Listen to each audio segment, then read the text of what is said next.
전립선, 성기능, 중년 남성의 사정. 이야기 나누긴 민망하지만 마음 한구석엔 늘 걱정이 있으시죠? 너무 안 하면 막힌다. 자주 비워줘야 건강하다. 한 달에 21번이면 전립선암도 줄어든다. 어디서 들은 것 같긴 한데 정확히 뭐가 맞는 말인지 속이 더 헷갈리신 적 없으셨나요? 그래서 오늘은 사정이라는 민감한 주제를 전립선 건강의 관점에서 근거를 기준으로 정리해 드리려 합니다. 저는 하얀 가운을 입고 의사인 척하지 않습니다. 전문가인 척 어려운 말로 포장하지도 않습니다. 그저 건강에 관한 소문들 속에서 팩트만 골라 쉽게 전해드리는 큐레이터입니다. 인터넷에 돌아다니는 허황되고 과장된 건강 정보가 아니라 바른 정보를 찾아 전달해드리고자 영상을 만들고 있습니다. 올바른 건강 정보가 궁금하시다면 구독과 좋아요, 알림 설정은 물론 소중한 분들과 공유도 부탁드립니다. 여러분의 참여가 가족과 주변 사람들의 건강까지 지키는 믿을 수 있는 정보 창고로 이어집니다.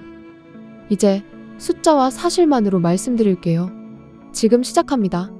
자주 사정하면 전립선이 건강해진다더라. 한 달에 21번 하면 전립선암도 막을 수 있다던데? 귀에 익은 이야기지만 정말일까요? 근거를 살펴보면 방향은 맞지만 해석은 조금 더 조심스러워야 해요. 먼저 자주 하면 좋다는 말. 실제로 사정은 전립선에게 정체를 줄이고 울혈을 완화하는 데 도움이 될 수 있습니다. 회음부 묵직함이나 잔뇨감 같은 증상이 가벼워졌다는 분들도 많고요. 하지만 여기서 중요한 건 얼마나 자주가 아니라 내 몸에 맞게입니다. 무조건 자주 한다고 무조건 좋은 건 아니고 체력이나 컨디션에 따라 다르게 반응할 수 있습니다. 그리고 한 달에 21번 얘기. 이건 하버드대의 유명한 연구에서 나왔습니다. 자주 사정한 남성들이 전립선암 발생률이 낮았다는 관찰 결과였죠. 그런데 중요한 건 관찰입니다. 즉, 사정이 많아서 암이 줄었다고 단정할 순 없어요. 건강한 생활 습관을 가진 분들이 사정도 자주 했을 수 있고 그 밖에 여러 요인이 함께 작용했을 수도 있습니다. 그래서 결론은 이렇습니다. 자주 사정하는 게 전립선에 도움이 될 수는 있지만 숫자에 얽매일 필요는 없어요. 무리해서 횟수를 채우기보다 내 몸에 부담 없는 범위에서 생활 습관과 함께 조절하는 게 가장 현실적인 방법입니다. 몸이 편하면 맞는 리듬이고 무겁고 피곤하면 조절할 타이밍이에요. 이제 반대편 이야기도 해볼까요? 참는 게 정말 안 좋은 걸까요? 너무 오래 참으면 전립선에 염증이 생긴다. 참다 보면 발기력도 떨어진다더라. 많이들 걱정하시는데요. 실제로 그런 가능성은 있을까요? 연구들을 살펴보면 일정 부분 가능성은 있습니다. 사정을 오랫동안 하지 않으면 전립선액이 정체되고 이게 울혈로 이어질 수 있어요. 울혈이 반복되면 염증성 자극이 생기고 만성적인 불편함으로 이어질 수 있죠. 특히 회음부가 묵직하거나 소변이 시원치 않고 잔뇨감이 계속된다면 그건 몸에서 보내는 신호일 수 있어요.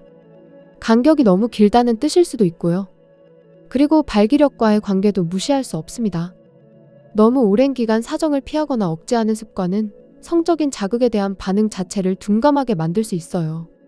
물론 너무 자주 하는 것도 문제가 될 수 있지만 오히려 과하게 억제하는 게 더 스트레스로 작용하는 분들도 많습니다. 중요한 건 간격 조절이에요. 정해진 숫자는 없지만 사정 후 하루 이틀 몸의 컨디션을 살펴보면 감이 옵니다. 무겁지 않고 숙면을 취했고 다음날 기분이 괜찮았다면 지금 리듬이 잘 맞고 있다는 뜻이죠. 억지로 참기보다 내 몸이 보내는 신호를 살피고 그에 맞게 조절하는 것. 그게 전립선 건강뿐 아니라 전반적인 성기능을 유지하는 데도 도움이 될 수 있습니다. 너무 자주도 너무 참지도 마시고요. 내 몸에 맞는 리듬?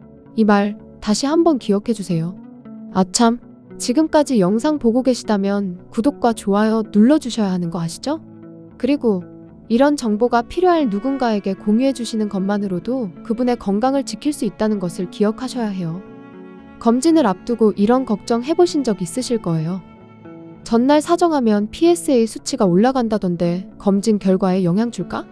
PSA, 전립선 특이 항원 수치죠.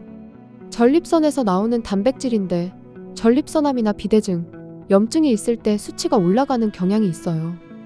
그런데 사정만으로도 일시적으로 수치가 살짝 오를 수 있다는 연구 결과들이 있습니다. 그래서 전문가들은 보통 PSA 검사를 받기 전 24시간에서 48시간 정도는 사정을 피하라고 권장해요. 너무 민감하게 반응할 필요는 없지만 검진 전이라면 하루 이틀만 조절해주는 게 더 정확하겠죠. 그리고 이런 질문도 많습니다. 전립선 비대증이 있는데 사정해도 괜찮을까요? 이건 개인차가 커요. 전립선이 비대해지면 요도 압박이 심해지고 사정할 때 통증이 있거나 사정량이 줄어드는 경우도 있어요. 또 어떤 분은 오히려 사정 이후에 증상이 좀 나아졌다고 하시기도 하죠. 무리해서 하거나 억지로 자주 하려는 건 도움이 안 됩니다. 전립선 비대증이 있는 분이라면 사정 직후에 컨디션을 체크하는 게 중요해요. 사정 이후에 회음부 통증이 늘거나 소변이 더 불편해졌다면 횟수를 줄여야 할 수 있고요. 반대로 몸이 가볍고 증상이 완화됐다면 지금 리듬이 괜찮은 거예요. 결론적으로 PSA 수치나 비대증과 사정은 연관이 있지만 과민하게 받아들이실 필요는 없어요. 중요한 건 내 몸의 반응을 체크하는 겁니다.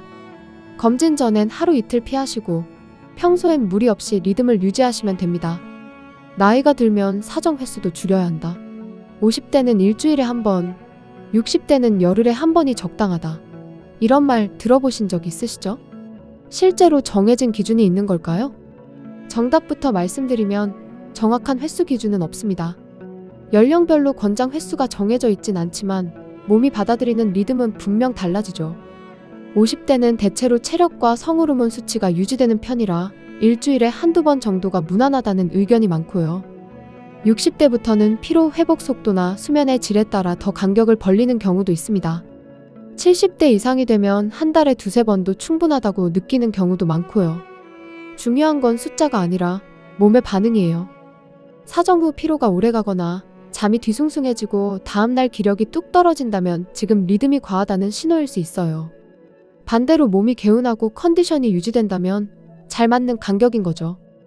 또 하나 기억하셔야 할 건 억지로 빈도를 맞출 필요 없다는 겁니다. 배우자와의 관계도 중요하지만 혼자만의 시간도 충분히 건강한 루틴이 될 수 있어요. 중요한 건 억지로 강요받는 리듬이 아니라 스스로 느끼고 조절할 수 있는 건강한 습관이라는 점입니다. 정해진 답은 없습니다. 하지만 몸이 보내는 신호는 언제나 힌트를 줘요. 어제는 어땠는지, 지금은 괜찮은지 자주 물어보는 습관, 그것이 진짜 바람직한 사정 루틴입니다. 어디까지가 괜찮은 증상일까? 이 정도면 병원 가야 하는 건 아닐까? 전립선과 관련된 증상, 모호하고 애매해서 참기만 하시는 분들 많죠. 그런데 몇 가지는 절대 그냥 넘기면 안 됩니다. 우선 열감이 동반되는 회음부 통증. 이건 급성 전립선염의 대표 증상입니다. 소변 볼 때 타는 듯한 느낌, 잔뇨감, 요도 주변 압박감이 심하다면 바로 진료를 받으셔야 해요. 또 하나는 정액에 피가 섞이는 경우예요. 이건 단순한 혈관 파열일 수도 있지만 반복되거나 다른 증상과 함께 나타난다면 원인을 꼭 확인해야 합니다. 배뇨 속도가 갑자기 느려지고 한밤중에 소변 때문에 자주 깬다거나 아침 첫 소변이 찔끔찔끔 나오면 전립선 비대나 염증 가능성도 있어요. 그리고 성욕이나 발기 반응이 급격히 떨어지고 컨디션과 무관하게 지속된다면 호르몬 변화나 전립선 기능 저하를 의심해 볼 수 있어요. 가장 중요한 건요. 증상이 반복되거나 일상생활에 지장을 줄 정도라면 반드시 병원에서 체크받으셔야 한다는 겁니다. 시간이 지나면 괜찮아지겠지, 그렇게 넘기다간 치료 시기를 놓칠 수 있어요. 전립선 건강은 단순히 남성 기능만의 문제가 아니에요. 전신 컨디션, 삶의 질, 심리적인 안정까지 연결되는 부분이죠. 혼자 걱정만 하지 마시고요. 몸에서 보내는 신호를 무시하지 마세요. 조기 진단, 조기 대응? 그게 가장 안전하고 확실한 방법입니다. 오늘 이야기 이렇게 정리해 볼게요. 사정은 전립선에 긍정적인 영향을 줄 수 있지만 무리하게 횟수를 채우기보단 내 몸의 리듬을 따르는 게 중요해요.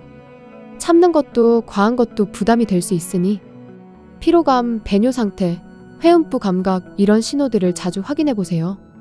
검진 전엔 하루 이틀 조절하고 나이에 맞게, 몸 상태에 맞게 루틴을 만드는 것. 그게 전립선과 성기능을 동시에 지키는 가장 현실적인 방법입니다. 저는 건강탐정 제이였습니다. 직접 찾기 어려운 건강 정보를 대신 살펴보고 꼭 필요한 것만 쉽게 풀어드리는 건강 큐레이터예요. 구독과 좋아요, 알림 설정 부탁드리고요. 이 영상 지인들과 공유해주시면 가족과 친구의 건강까지 함께 챙기실 수 있어요. 여러분의 건강 여정의 작은 나침반이 되겠습니다. 감사합니다.